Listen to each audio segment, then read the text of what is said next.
ನಮ್ಮ ರಾಜ್ಯದಲ್ಲಿ ಎಷ್ಟು ಬಾರಿ ಮುಂದಾಕಿದ್ದೀರಿ? ನಿಮ್ಮ ಕಾಲದಲ್ಲೇ ಎಷ್ಟು ಅನಾಹುತಗಳಾಗಿಲ್ಲ. ಇವತ್ತು ನಮ್ಮ ರಾಜ್ಯದಲ್ಲಿ ಒಂದು ಕೆಪಿಎಸ್ಸಿ ಸಂಸ್ಥೆನ ಸರಿಪಡಿಸ್ಲಿಕ್ಕಾಗಿದೆ.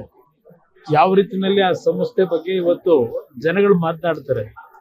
ಇವತ್ತು ಈ ಕೆಪಿಎಸ್ಸಿ ಸಂಸ್ಥೆ ಹಾಳಾಗ್ತಕ್ಕಂಥದ್ದು ಪ್ರಾರಂಭ ಆಗಿದ್ದೆ ಬಹುಶಃ ನನ್ನ ಅಭಿಪ್ರಾಯದಲ್ಲಿ ಈಗಿನ ಸರ್ಕಾರ ಹಿಂದೆ 2013ರಲ್ಲಿ ಸರ್ಕಾರ ಏನು ರಚನೆ ಮಾಡಿದ್ರು ಅಲ್ಲಿಂದ ಪ್ರಾರಂಭ ಆಯ್ತು.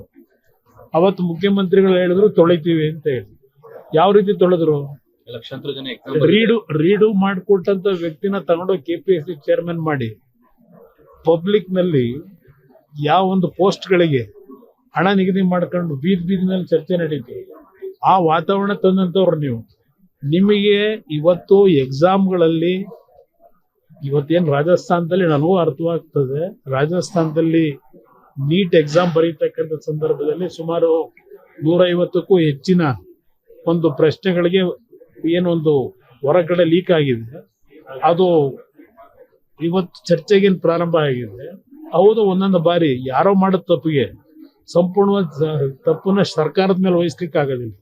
ನಮ್ಮ ರಾಜ್ಯದಲ್ಲಿ ಹಲವಾರು ಬಾರಿ ಈ ರೀತಿಯ ಸಮಸ್ಯೆಗಳು ಉದ್ಭವ ಆಗಿರತಕ್ಕಂಥದ್ದು ಇವ್ರ ಸರ್ಕಾರದಲ್ಲೂ ನಡೆದಿರತಕ್ಕಂಥದ್ದು ಇದು. ಅದರಿಂದ ಇವ್ರಿಗೆ ಯಾವ ನೈತಿಕತೆ ಇದೆ ಚರ್ಚೆ ಮಾಡ್ಲಿಕ್ಕೆ ಅನ್ನೋದು ಕೇಳಲಿಕ್ಕೆ ಬಯಸ್ತೀನಿ.